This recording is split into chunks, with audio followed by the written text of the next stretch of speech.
जय श्री राधे कृष्ण। आज के एपिसोड में आपको अन्य मणियों में स्फटिक मणि, पारस मणि और इत्यादि मणियों के बारे में बताया जाएगा। पिछले के एपिसोड में जैसा कि भीष्मक मणि के बारे में मैंने आपको बताया, भीष्मक मणि यदि मिल जाए तो उसको देश काल वातावरण के अनुसार उसका पूजन करके यदि उसको रखा जाए तो बहुत अच्छी वर्षा होती है और उस वर्षा से बहुत अच्छी फसल होती है। स्फटिक मणि, इसको अंग्रेजी में क्वार्ट्ज कहते हैं, QUARTZ। ये सफ़ेद रंग की चमकदार होती है और हल्की भारी भी होती है, और जितनी भारी होती है उससे ज़्यादा ये मुलायम भी होती है। अगर ये हाथ से छूट जाए तो टूटने में देर नहीं लगता। स्फटिक रत्न धारण करने से धन की समस्या दूर होती है और धन के आगमन और धन के मार्ग बनते हैं। सामाजिक प्रतिष्ठा, समृद्धि स्फटिक मणि से प्राप्त होती है। स्फटिक मणि का प्रभाव और उसकी पहचान, स्फटिक की सबसे अच्छी पहचान है कि उसको रात्रि में अगर आपस में रगड़ा जाए तो उसमें से प्रकाश उत्पन्न होता है, चिंगारी निकलती है, क्योंकि अंदर से वो गर्म होती है लेकिन बाहर से उतनी ही ज़्यादा यह ठंडी होती है। ये स्फटिक मणि बर्फ से बनती है, बर्फ की चट्टानों से ये स्फटिक मणि निकाली जाती है।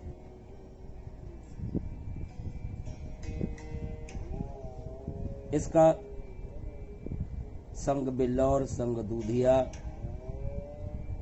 इसका उपरत्न होता है। स्फटिक के शिवलिंग भी बनाए जाते हैं, स्फटिक के गणेश लक्ष्मी बनाए जाते हैं, स्फटिक की मूर्तियां बनाई जाती हैं, स्फटिक की माला भी पहनी जाती है। और स्फटिक की माला की दो काट होती है, एक समतल काट होती है, एक गोल काट होती है, और एक हीरे की कटिंग के अनुसार उसकी काट होती है। तो इन तीनों में जो सबसे श्रेष्ठ स्फटिक मणि की माला होती है वो हीरे की कांट की होती है, क्योंकि कांट जितना ज्यादा होगा स्फटिक उतना ही ज्यादा प्रभावशाली होगा। अन्य रत्नों की अपेक्षा इस रत्न की विशेषता बहुत बड़ी ये है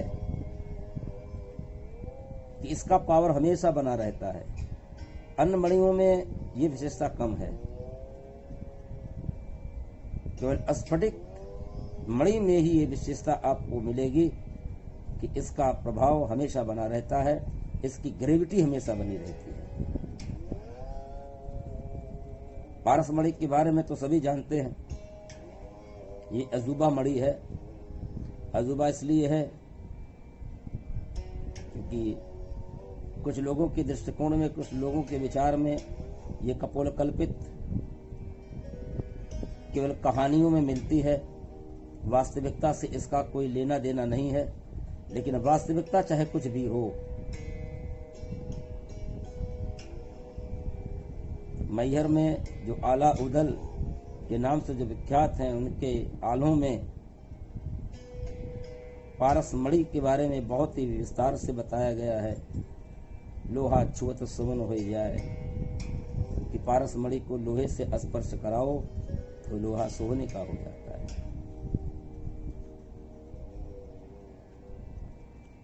इस मणि की विशेषता और यह है कि यह मणि जिस राजा के पास होता है उसके राज्य में न तो कोई दुखी होता है और ना ही तो कोई रोगी होता है। नेत्र की शीतलता का वर्धक, बल का पराक्रम और तेज की वृद्धि का परिचायक होता है ये पारस मणि। संग कसौटी, ये कसौटी जिसपे सोना रगड़ा जाता है ना, ये उसी पारस मणि का ही ये उपरत्न है। चुंबक के बारे में आप लोग जानते हैं कि चुंबक लोहे पर स्पर्श कराओ तो चुंबक लोहे को चिपका लेता है। तो चुंबक कसौटी ये पारस मणि से ही उत्पन्न हुए हैं।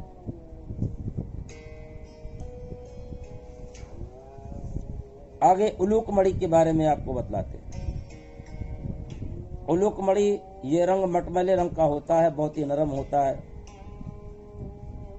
कहते हैं कि ये मणि ज्यादातर बहुतायत उल्लू के घोंसलों से प्राप्त होती है, इसलिए इसका नाम उलूक मणि पड़ा। उलूक मणि नेत्र रोग नाशक होता है। यह भी कहा जाता है कि किसी अंधे व्यक्ति को अंधेरे में जाकर तथा वहां पर दीप जला दिया जाए और दीप जला के इस मणि को उसकी आंखों से स्पर्श कराई दिया जाए तो उसके नेत्र की ज्योति बढ़ भी जाती है।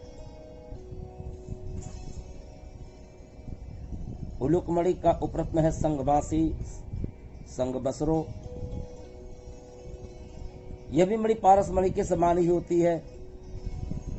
यह भी मणि किसी के पास देखी नहीं गई। अब आगे आपको एक और मणि के बारे में बतलाएंगे कि स्फटिक मणि के समान ही ये भी मणि है। अन्य मणियों में तो ये विशेषता होती है कि अगर मणि वो टूट जाए, कहीं से खरोच आ जाए, खराश आ जाए, तो वो मणि कार्य करना बंद कर देती है। अन्य मणियों में ये बात है कि उनकी गिरफ्टी एक निश्चित समय के लिए होती है। एक निश्चित समय के पश्चात वो मणि अमुक व्यक्ति के लिए प्रभावहीन हो जाती है। लेकिन एक ऐसी मणि के बारे में आपको हम बतलाएंगे जो कि टूट जाए, फूट जाए, घिस जाए तो भी वो अपनी हर स्थिति और परिस्थिति में वो कार्य करती रहे। अन्य मणियां जैसा कि मैंने आपको बतलाया कि सर्वजन सुलभ नहीं है, लेकिन ये मणि सर्वजन सुलभ है, बड़ी आसानी से प्राप्त भी हो जाती है। और इस मणि की सबसे बड़ी विशेषता यह है कि इसका पावर, इसकी गिरफ्टी कभी खत्म नहीं होती, हमेशा बनी रहती है। इस मणि को व्यक्ति आजन्म धारण कर सकता है। सबसे सस्ती और सबसे आसानी से सुलभ होने वाली मणि। शनि की 7.5 में, शनि की महादशा में, शनि की ढैया में ये मणि हीरे का कार्य करती है, जिस मणि का नाम है लार्जावत मणि। हिंदी में इसे राजावर्त भी कहते हैं। इंग्लिश में इसको लैपिस लुजली रत्न कहते हैं। मोरपंखी के आकार की ये मणि होती है। जैसे मोर के पंख में चमक होती है, उसी तरह से मोरपंखी की चमक इस लार्जावत मणि में पाई जाती है। इसका रंग मोर के कंठ के भांति नीला होता है। इस मणि को धारण करने का दिन है मंगलवार। मंगलवार के दिन ये मणि धारण करना चाहिए। इसके प्रभाव से बल, बुद्धि और शक्ति की वृद्धि होती है। भूत प्रेत पिशाचों का भी भय दूर होता है। यदि कहीं सर्प निकल रहा हो तो इस मणि के रखने से सर्प का निकलना भी काफी हद तक कम हो जाता है, बंद भी हो सकता है।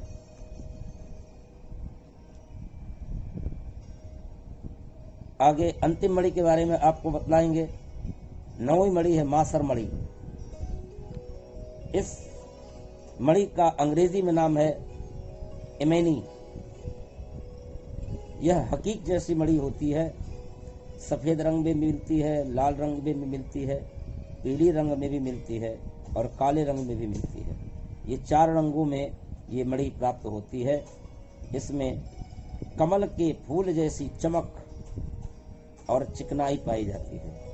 इसमें पानी की एक बूंद यदि आप गिरा दीजिए तो बूंद ठहरे ही नहीं, ढरक जाएगी।